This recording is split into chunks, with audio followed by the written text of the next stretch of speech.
मैत्रिणो, मायाची pole खोलणार Avantika, तोंडावर आपटलेल्या गीतांजली सरंजामाचे काय आहेत परिणाम? तर चला मग स्टार्ट करूया आजचा जबरदस्त एपिसोड, घरोघरी मातीच्या चुली. माया कोर्टामध्ये जानकीचा हात धरते आणि म्हणते, जानकीच्या या हातामध्ये चाकू होता आणि तो चाकू माझ्या उजव्या हाताला लागला.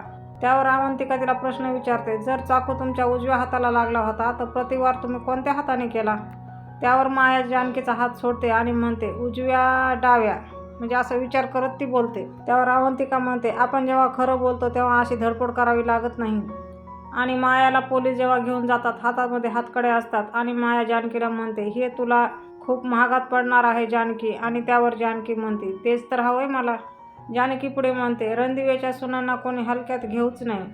अशा प्रकारे मोठ्या हुशारीने अवंतिका केस जिंकते आणि मायाला शिक्षा होते. हे सगळं आपल्याला 18 एप्रिल रोजी पाहायला भेटणार आहे, तेव्हा कोणीही मिस करू नका. असेच नवनवीन आणि फुल अपडेटसाठी आजच आपलं चॅनल सबस्क्राईब करा. बेल आयकॉन प्रेस करायला विसरू नका. व्हिडिओ आवडला असेल तर एखादं लाईक नक्कीच करा.